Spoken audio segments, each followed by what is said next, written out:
This is Dr. Abdul Basith, working as a professor in Department of CSC in Marri Laxman Institute of Technology and Management. Today we are going to discuss about background of C and structure of a C program. So before going to discuss about background of a C, in 1950s, IBM was developed a system called IBM 704 system. IBM 704 system. To program this system, they required a language and they developed a language called Fortran. Fortran stands for Formula Translation Language. Formula Translation Language, which was developed for IBM 704 system and which is useful for scientific applications. What are the scientific applications? Weather forecasting, satellite communication, military applications. These all comes under scientific applications. In the scientific applications, they uses floating point representation. To solve these needs, they required a language that was developed during the years of 1950s for the sake of IBM 704 system, that was Fortran language.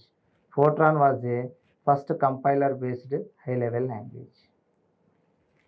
At the same time, the business people are interested to develop a language which is called as COBOL, Common Business Oriented Language, which was used for business applications. At that time, there is no language available for performing general applications. So, a group was formed and developed a language called ALGOL, which stands for algorithmic language, which was a first general purpose language. Based on the ALGOL language, so many languages was developed. So among that, during the year of 1967, Martin Richards developed a language called BCPL. BCPL stands for Basic Combined Programming Language. During the years of 1917, Ken Thompson developed a similar language called Beta language. It is also known as B language. B was used to develop the first version of Unix operating system. The features of B language and BCPL language, ALGOL language. So during the years of 1972, Dennis Ritchie, named scientist, developed a language called C language. So C was developed in 1972 and at Bell Laboratories, USA. So in 1983, ANSI, which stands for American National Standard Institute, so they gave a standardization, then it becomes as ANSI C. So after that, the major changes were made to the standard, which is called as C95, which was happened in 1995. So ALGOL, from the ALGOL, BCPL and B, the features of B and BCPL, the traditional C was developed. Then, so there are so many versions of C was released. So we are using C99. So this is a taxonomy of C language. So some updates we are going to discuss about C language, so which are different from ANSI C. In a C99, so extensions to the character type support non-English characters.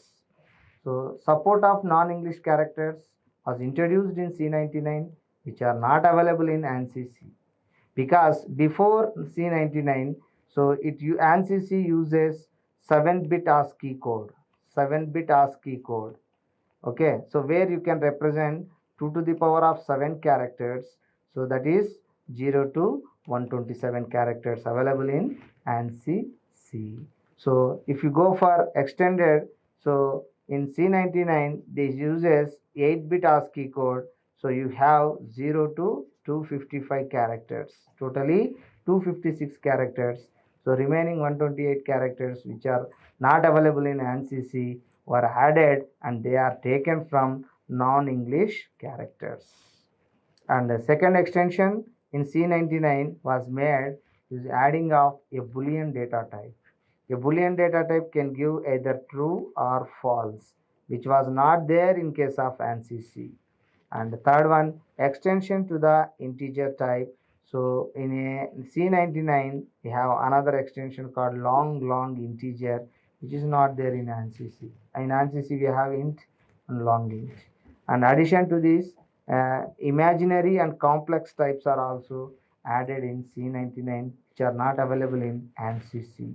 And if you go for incorporation of C++ style stack comments, that is called as line comments, are added in C99. So earlier we are only having block comments. So these are the mainly features added in C99. So now, if you go for a structure of a C program, the structure of a C program consisting number of sections. The first section is called as a documentation section. Second section is a preprocessor section or link section. Third section is a definition section. Fourth section is a global declaration section. Fifth section is a main section, and sixth section is a user defined function section or subprogram section. If you consider documentation section first, in case of a documentation section, we are writing some comments. So the comments we are here using, there are two types of comments. So one is called line comments. Another one is called block comments. So whenever comment is occur, compiler simply skip the comment. So comments are made for user purpose, not for system purpose. So here the comment includes name of the program and the day which you are doing, description about the title, okay, what is the purpose of the program. All these are you are writing in the form of comments, then that is called as a documentation section. So here C99 supports these two types of comments, line comment as well as block comments. Next section is called as a preprocessor section. Preprocessor section is also known as link section, where you are linking header files. Hash include stdio.h. It is a standard input output header file. You are linking this header file to your current programming file. What actually the header file consists? Header files consist declarations of predefined functions. So if you consider the concept of function is a subprogram which performs a specific task. Subprogram or function is divided into two types. One is predefined function or library function, and second one is user defined function. How these predefined functions are differentiated from user defined functions? So a function having three characteristics. One is function declaration, declaration of a function. Second one is definition of a function. Third one is calling of a function. So calling of a function. So now coming to the predefined functions, declarations are available in header files, and the definitions are available in C library, and calling is performed by user. But in case of user defined functions, all are performed by user only. This is the difference between user defined functions and the predefined functions. So the predefined functions consisting declarations in a header file. That's why we are including header files in a section called preprocessor section. So this is a including of header file, and this is also conio.h, console input output header file, so which is also included here. Okay, so the link section consisting declarations of predefined functions. Any predefined functions if you want to use inside your programming code, So first of all, you need to include header files related to that predefined function in a preprocessor section or link section. Next, coming to the next section, third section called as a definition section. In a definition section, you are declaring some macros, are also known as symbolic constants. Symbolic constants. So these symbolic constants are used for improving the readability of the language. If you consider any language success depends on the language evaluation criteria. A language affected by four characteristics. A language evaluation a language evaluation criteria having four characteristics. One is called readability. Second one is writability. Third one is reliability. Fourth one is cost. Means the programs written in a language are in a readable form. So easy to write and easy to compile in other platforms also. And the cost for learning the software, learning the language must be easier. So then only the language will be success in the market. So while you are writing a program, so if you use the symbolic constants, so by using symbolic constants, you can achieve readability in a program. How? You can say, for example, hash define, you can write pi as 3.14. So while you are writing a program, if you want to write a area of the circle, so you are writing pi. Pi character is not available. You write like this, pi into r. So which is in a readable way. So where the pi is replaced by 3.14 before execution starts. Preprocessor, it was done before processing. So symbolic constants which are provide readability to the language, and these were declared in a definition section. Coming to the global declaration section. In a global declaration section, we are declaring some global variables.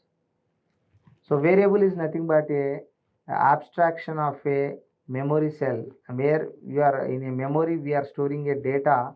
So for a temporary purpose, it is called as a variable, which is identified by some sort of address. These variables are basically two types, local variables and global variables. So the variables declared in a global area, they are called as global variables. So those global variables are easily access to all the functions related to that programming file. So in a global declaration, you can declare some sort of variables. Example for the variable declaration, you can take float num is equal to 2.5, int a is 5, char ch is z. So here one floating point variable that is called num, one integer variable that is called a, another one is a character variable that is called ch. These variables are declared before main in a global declaration section. These are called as global variables. All the global variables you can access in any function related to that programming file. Yeah. So next section is called as a main section. So every C program starts execution with the main program. Start execution with the main program. So who is responsible for calling main? Operating system is responsible for calling main. Okay. So where in a main function we are using parenthesis. Parenthesis indicate that it is a function. So main is an example for user defined function. So where we are passing some parameters, we can also pass parameters to the main. And here in a main section consisting two parts, one is called declaration part, another one is called execution part. In a declaration part, we are writing declaration part, we are declaring some variables which are called local variables. In an execution part, we are writing some executable statements. For example, if you consider See here in this, so int I is equal to 2, you are declaring a variable that is called a, that is nothing but a declaration part of a main function, where you are declaring some variables. And here next you are writing some executable statements, so they are called as a executable part. So a main section consisting two parts, one is called declaration part, another one is called execution part. Hope you understand. And in local declaration, the variables you are declaring under a local declaration, they are called local variables. And here the statements in execution part, we are writing a statements. There may be a if statement, else statement, while, do, for, and so on. Any executable statement which performs some action, they are comes under executable part. Okay, we can also use some sort of expressions. Expression is a combination of operands and operator. Again, what is operand? Operand may be a variable, operand may be a constant, operand may be another sub expression. So we can write expressions, statements in a executable part. So lastly, we are having user defined function. It is also known as subprogram section. Subprogram section. In subprogram section, we are defining number of user defined functions. So we already discussed, if you consider the concept of function, function is divided into two types. One is predefined functions, another one is user defined functions. So a function having three characteristics, one is called declaration of a function, next one is definition of a function, and third one is calling of a function. If you consider the user defined function, declaration has to done by user, definition has to done by user, and calling is also has to done by user only. User is responsible for declaration, definition, and calling, and these things are done in a user defined function where user define the functions, and these functions must be call in main function. And here any function in C language must return a value. If the function not mentioning the type of return type, so default the compiler assumes that the function returns default integer value. So for returning a value, so we are using a return statement. Hope you understand. A return statement like this you can write, or you can write return some expression also you can write. Return expression you can write in a parenthesis. So here the conclusion here is all the sections of a C program is optional except main function. So compulsory a C program consists single main function. Remaining functions, remaining sections you can take, all are optional. Whenever you require, you can write. If you are not required, you don't write. No problem. So which one is main? Main function, main section is compulsory. How many mains are required for a C program? Single main. Hope you understand. So example you can consider. In an example, so this program you can take sum of two numbers. You are writing a comment. This is representing documentation section. Documentation section. And here, if you go for stdio.h hash include stdio.h, it represents preprocessor section. Preprocessor section. And here you are directly using main section. In main section, you are writing declaration part where you are declaring a, b, and sum as local variables, and you are using this total thing as a execution part where you are writing executable statements. And here you are not writing definition section, and you are not mentioning global declaration section, and you are not writing any subprogram section or user defined program section. You are not defining here. So we are not using. We are not required those sections right now. That's why we are not using in the program. They are optional. They are optional. Only the main program is compulsory. This is all about a structure of a C program. So next you go for C character set. Every language having character sets. For example, general language you can consider English. English having 26 characters, capital A to capital Z or small a to small z. In that we have some vowels. 5 vowels we are having A, E, I, O, U, and remaining are consonants. Like that, C language also having some characters. C language having letters, digits, special characters, and white spaces. If you consider for letters, capital A to capital Z, small a to small z, they are called alphabets. Alphabets. And digits 0 to 9, they are called as digits. And there are having some white spaces called as blank space, horizontal tab, written tab, a carriage written, new line, and form feed. These all are white spaces we are used in the C character set.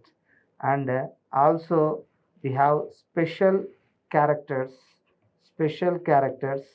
There are different types of special characters: comma, period, semicolon, colon, question mark, apostrophe, exclamatory mark, vertical bar, slash, backslash, tilde symbol, dollar sign, percentage sign, and we are also having ampersand, caret symbol. These all are comes under special characters of C. So I already told C firstly developed in a 7-bit ASCII code. 7-bit ASCII code means 2 to the power of 7. That is totally 128 characters are available in C. That is 0 to 127. So if you refer ASCII table, so we are having 0 to 127 characters. Totally 128 characters available in ANSI C, where we are having special characters as well as we are having capital A to capital Z. See the ASCII value of capital A, that is 65, and the ASCII value of small a, that is 97. ASCII value of capital Z is 90. So ASCII value of small z, that is 122. And we are also having ASCII value of 0 is 48. ASCII value of 9 is 57. Means any character you press in the program, that should be converted into ASCII equivalent, and that ASCII equivalent is again converted into binary, and the binary value is stored inside the memory, because your system can understand either 0 or 1 only. So this is the C character set. Hope you understand. Thank you.